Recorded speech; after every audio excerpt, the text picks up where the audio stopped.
Allez, bien le bonjour à tous, c'est Kev et bienvenue dans cette nouvelle chronique. Et comme vous pouvez le voir derrière, même si on est une semaine après la grande révélation, ou pas d'ailleurs, on va en débattre là juste après, là on va commenter. On va parler de cette keynote 2023 d'Apple de ce mois de septembre 2023, du 12 pour être précis. Est-ce que c'était une grande keynote pour commencer? Eh bien, ça dépendra de votre vision, parce que dans mon cas, je n'ai pas trouvé que c'était une grande keynote, parce qu'il y avait vraiment beaucoup d'absents. On pense notamment à la gamme Mac, à de nouveaux processeurs, à l'iPad, à tout cela, même si vous le savez, ou même de l'Apple TV par exemple, mais vous savez que ça peut être annoncé un petit peu plus tard, soit par communiqué de presse, ou soit directement par une nouvelle keynote en fin d'année, mais c'est quand même un peu la déception, parce qu'on aurait aimé quand même avoir des choses de ce style. Donc, qu'est-ce qu'il y avait dans cette keynote? Allez, je fais le gros con de service. Il y avait beaucoup de mauvaise foi, beaucoup d'hypocrisie et surtout beaucoup de mensonges. Oui, parce que quand même, ils nous ont vendu l'USB Type C comme un truc révolutionnaire, les gars. Mais bon, vous êtes chez Apple, c'est comme chez Disney. Ils sont capables de faire d'un truc tout à fait banal une chose extraordinaire. Et ça, ils l'ont fait. Donc l'annonce principale, c'est bien sûr sur les nouveaux iPhones, l'USB Type C qui arrive, puisque la Commission européenne les a un peu forcés à y aller. Mais je me suis rendu compte d'une petite subtilité en parlant de ces choses-là, c'est qu'ils nous ont revendu le MagSafe, ils nous l'ont survendu, parce que, comme disent beaucoup de journalistes ou de vidéastes tech, et je les rejoins totalement là-dessus, je pense qu'on va partir un jour sur l'arrêt d'un connecteur et la mise en avant de MagSafe à fond, puisque c'est ce qu'ils veulent chez Apple. C'est la grande nouveauté de ces iPhone 15, l'USB Type C qui arrive directement sur ces produits. Vous avez également un nouveau design. Alors, ils ont juste réarrondi les bords, hein, t'inquiète pas, ils n'ont pas tout modifié, hein, parce que c'est Apple quand même. Donc le design reste sensiblement, on va dire, le même. Les composants, bon, allez, on a un petit A16 qui arrive sur l'iPhone 15, bon, pourquoi pas. Les anciennes générations de puces arrivent directement sur les nouveaux iPhones classiques. Donc ça, c'est la petite nouveauté. On a également d'autres petites nouveautés, je vous laisserai aller les voir parce que je les trouve pas vraiment fameuses en fait. Je trouve pas que ça vaut le coup d'en faire de grandes annonces. C'est l'iPhone 15. Vous avez le Dynamic Island qui arrive. Bon voilà, des trucs tout à fait classiques. Voilà, on va pas s'éterniser sur un sujet qui prend juste 2 secondes, hein, les amis. Alors excusez-moi, je crois que la luminosité de temps en temps fait un peu de la merde. Je m'en excuse. Je tourne un peu en one shot, donc risque d'y avoir des petits soucis. Et puis bon, avec le micro où il doit faire la mise au point, l'ordinateur derrière doit faire la mise au point, c'est pas terrible. L'iPhone 15 Pro et Pro Max qui récupère donc une nouvelle architecture extérieure en titane, donc soi-disant plus résistant, différent, donc ça améliore le design qui fait un peu plus poli désormais et peut-être plus premium. Moi j'aimais pas trop sur les gammes Pro précédentes. J'ai eu l'iPhone 11 Pro Max, je parle en connaissance de cause.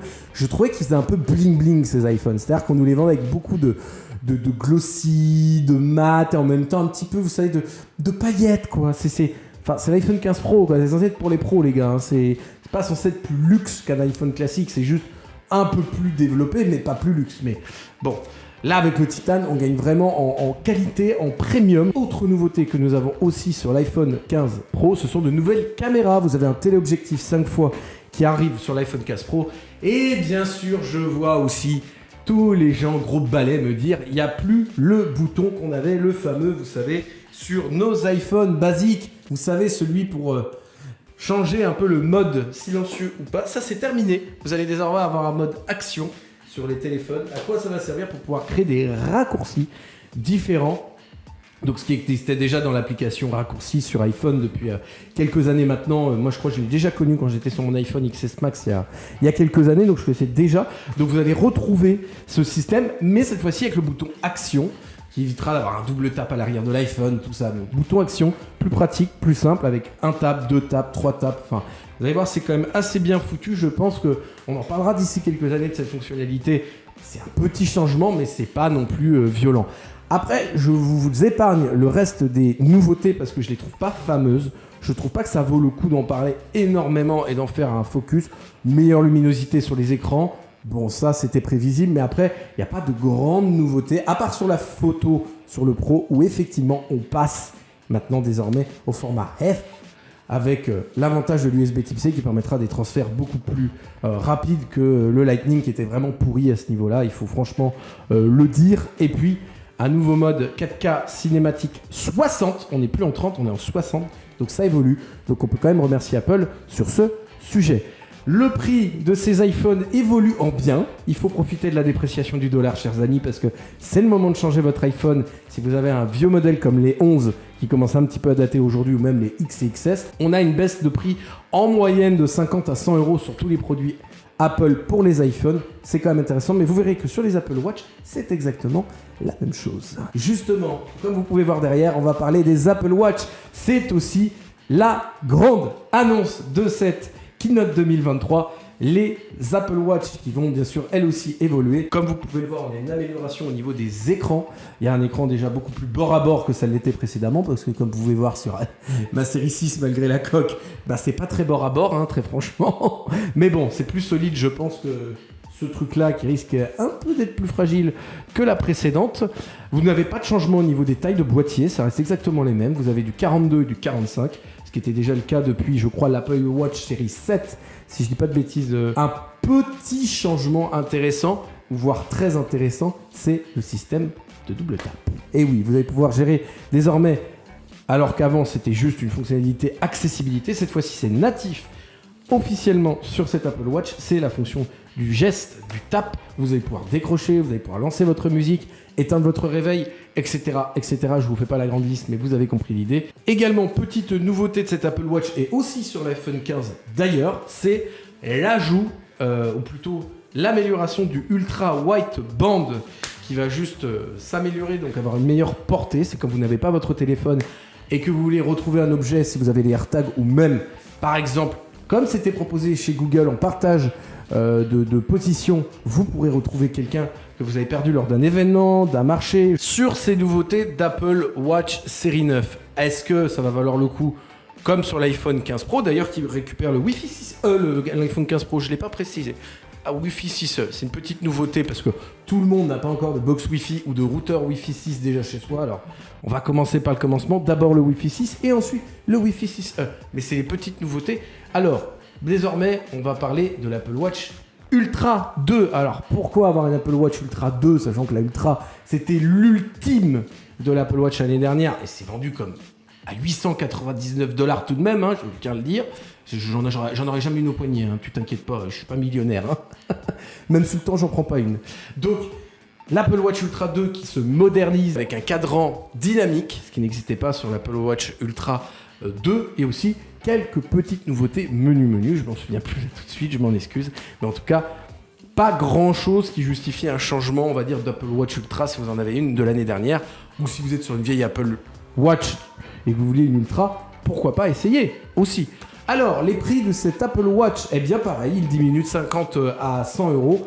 Elle était à 500 et quelques euros l'année dernière, elle passe à 479 euros cette année, donc ça vaut peut-être le coup d'en profiter. 479 qui est le prix de la 45 mm, la 42 étant à 449 euros, version bien évidemment en GPS. Ils ont aussi annoncé sur tous ces produits, c'est le greenwashing d'Apple, que désormais il y aura le nouveau logo qu'Apple propose, qui est un neutral carbone, c'est comme ça qu'ils l'appellent, avec un petit logo que vous retrouverez sur les boîtes, réduction des packaging, et il y a bien sûr un petit sketch pendant cette keynote pour nous montrer que Apple était à fond dans le greenwashing, le zéro carbone en 2030, et qu'il n'utiliserait plus de cuir sur les produits Apple, c'est terminé. Vous avez des bracelets textiles, par exemple, sur la watch que vous passez derrière. Donc voilà pour à peu près les nouveautés de cette Apple Watch et de cette keynote. Honnêtement, si je dois résumer cette keynote, pas grande nouveauté, mais des petites améliorations. Bienvenue pour ceux qui ont des anciens iPhone ou Apple Watch. Ça vaut peut-être le coup de regarder si vous avez une Apple Watch série 5 ou un iPhone 11, voire 12. Ça peut être intéressant, sachant que on a appris que l'iPhone 12, l'ANFR voulait le retirer de la vente pour des problèmes d'émissions d'ondes qui dépassent les 4 watts par kilo. Bon, il y a le temps que ça change quand même un petit peu, rassurez-vous. Voilà, moi j'ai pas trouvé cette keynote franchement très passionnante à animer ou à regarder. J'étais d'ailleurs avec Leroy, vous pouvez découvrir sa chaîne Twitch directement, n'hésitez pas à aller voir. Mais j'ai pas trouvé vraiment ces annonces vraiment révolutionnaires. Je m'attendais à un petit one more thing, j'en ai pas eu. Donc vraiment, une keynote un petit peu à quelques nouveautés, mais c'est ce qu'on attendait déjà, donc il n'y a pas vraiment de grande révolution. Voilà pour cette vidéo, cette chronique, chers amis, sur cette keynote Apple. J'espère que ça vous plaira. J'aimerais bien débattre avec vous en commentaire sur ce sujet. N'hésitez pas à rejoindre la commu aussi, c'est s'abonner en bas à droite. Et sur ce, je vous souhaite une bonne semaine. Je vous dis à la semaine prochaine. Je vous explique d'ailleurs la semaine pro pourquoi j'ai ce petit pull et on parlera aussi des futurs produits à arriver en veillée funèbre, dont le fameux iPhone 13 mini qui désormais n'est plus proposé à la vente et j'en suis bien déçu. Sur ce, passez une bonne semaine et je vous embrasse.